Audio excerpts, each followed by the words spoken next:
you expected Satya to be the commercial and the critical success that it is? I don't know about the critical success, I don't think I ever intended to make any film which should be critically successful.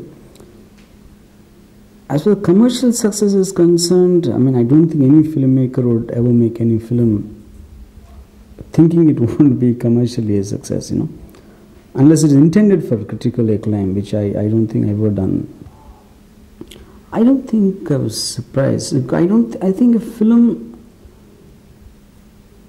works on its ability to communicate with the audience in terms of feelings, and I don't think it's dependent upon a certain background.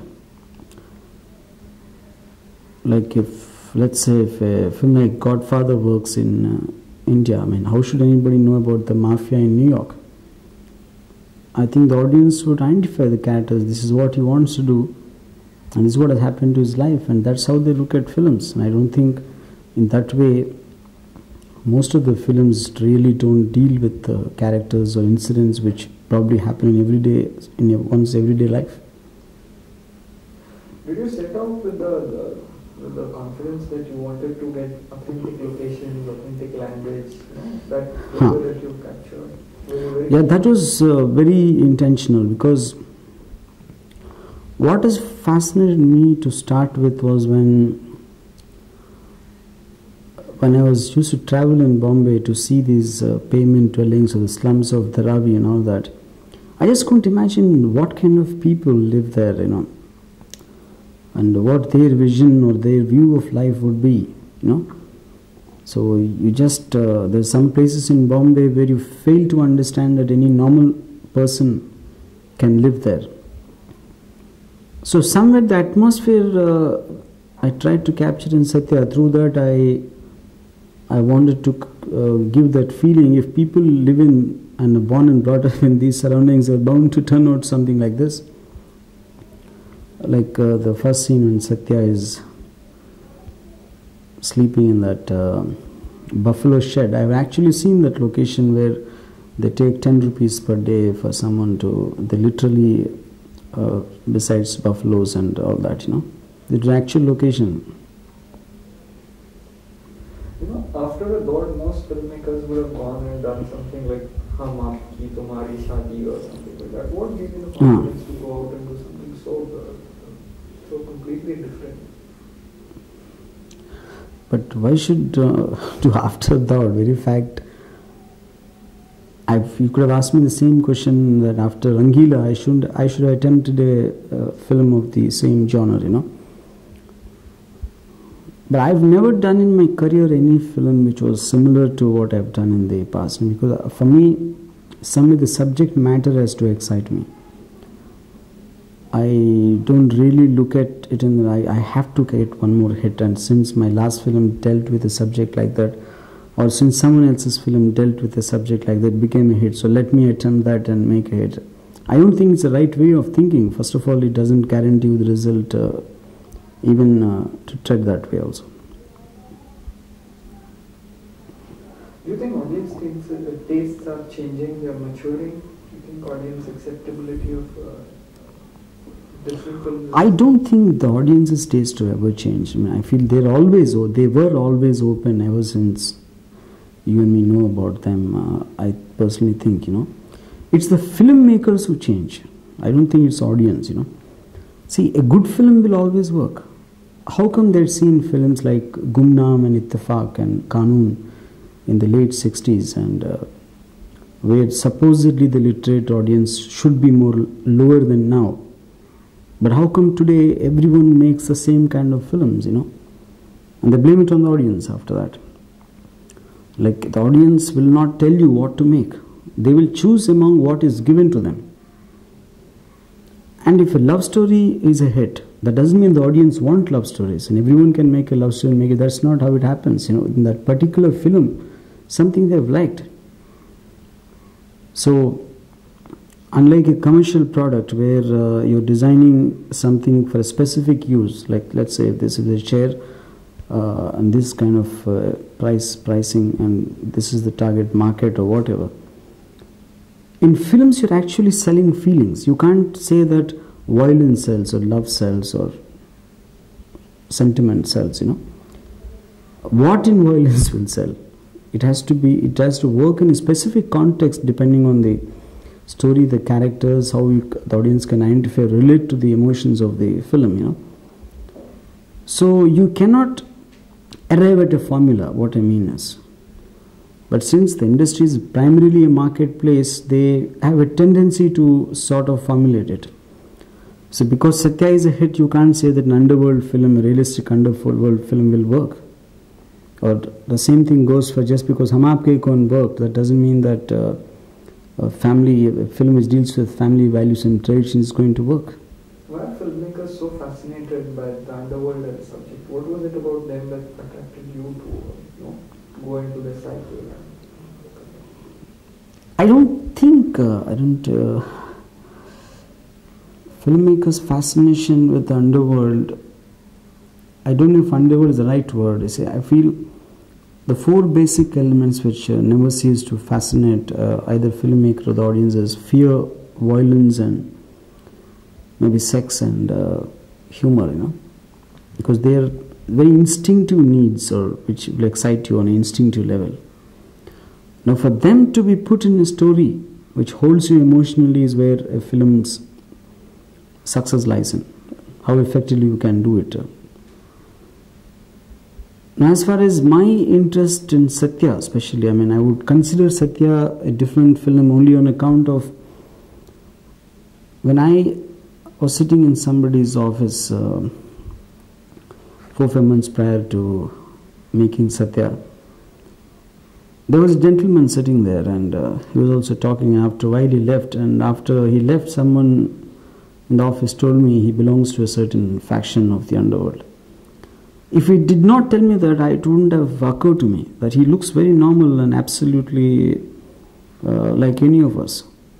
So that gave me the idea. We conveniently think of them as some guys who come out of the dark, do their job and run back into the dark, you know, but essentially they're human beings. They have to be. So if somebody shoots someone at 10:30 in the morning, if you read that in the paper, it used to make me wonder, does he get up at 6:30 in the morning? So does he brush his teeth before to come and kill, you know? It sounds actually funny to think of it in that sense. And so what do they do in between killings? They can't obviously be all the time sitting in dark lighting and making intense faces, you know. So I mean, that started making me think about trying to capture them as people. So what I've done, I've just taken regular normal people and I've put them in the atmosphere of violence and studied how they would behave in something like that. So today people say that Satya is a realistic film, but how would they know it's a realistic film? They have never met anybody from the underworld. It's actually what they're saying is the people are real. Because the people look real, they think the underworld is shown realistically, but it's not necessarily so. Is that why you deliberately chose names? That why you were not really known faces? Yes, I went for new faces in the casting primarily because the kind of locales I was shooting and the kind of realism I was trying to create, the faces had to look very real. I mean, they should look like any of the people you might pass on the road. You won't give them a second look, you know. But if you look at them a little more deeper, you would find it. That's the kind of faces I was looking for. Probably except for the casting of Paresh Rawal and Urmila, where it was deliberate on my part to cast known faces. Urmila, for the reason I needed a sort of a love story to have a plot line in the film, otherwise it would have had a very documentish look, the whole film. And I can't have enough time to establish a love story. Whereas casting of an established actress like Urmila would make the love story immediate. They would connect. And she was treated a little surrealistic. I mean, she's not as real as the rest, but I want her to sort of represent a glimmer of hope and to offset the otherwise dark mood of the film, you know. Whereas in Paresh Rawal is only character in the film where the dialogue was a little designed. It was not really spoken lines, I would say, but I wanted to communicate the point of view of the police very strongly in whatever few scenes he had. So there was a lot of design also which went into the film. It's not as real as what it outwardly looks, So it's not a question of me trying to satisfy everybody. That was never my intention. That's actually how it happens, and how they think of each other, whether the police or the underworld or the common public. Manoj Bajpayee is the most talked about performance. How did you cast him in the role? Did you think he was similar to? Not really. See, Manoj, I have seen him in Bandit Queen. He didn't have a big role, but something about him impressed me. And then when someone brought him, he came to see me when I was casting for Daud, and his outward appearance and the way he talks is quite unimpressive, His basic body language, nothing about him excites you, but but since Daud was a very superficial film, so I thought it won't make much of a difference, and I casted him, not out of any great conviction. But the way he has done the role, even in Daud, he actually took me by surprise on the set. The kind of intensity is brought into that. And the only problem was he took it much more seriously than me. And I realized he can change his personality, which is what I observed in Daud, because when I see him outside as a person, there is no connection between him and what he portrays in front of the camera, which was quite fascinating for me, because I never come across an actor like that. I've worked with actors who are very good, who will rise above probably what the scene demands and everything, but in terms of body language, in terms of gestures, in terms of changing one's way of laughter, I think that much of a difference for someone to bring in, it was quite amazing. So then when I briefed him about, then that's when I was just toying with the idea of making Satya. So I casted him in Biko Matre's role. And the way he prepared for the role in terms of how he sits, how he stands, how he speaks, and he managed to get in that a wild animal look, it's probably is driving a car, he has a house, he has a family and everything, but you can see the man is basically not educated. It looks like a wild animal is brought and tied in the house. You make out it's a wild animal. Even if it's a dog which is in the wild, you can see it by that. It's not used to control. So more than the dialogue, more than what is done, I think his performance is in the way he looks at you. I think that's where I have not seen anybody. Is that why you repeated him in Con, or what have you given him in Con? Yeah, definitely. I would go to the extent of saying that he's the best actor I've ever worked with, and the potentiality in him is immense. He can virtually do anything you ask him to. So it is a pleasure for any director to work with an actor who can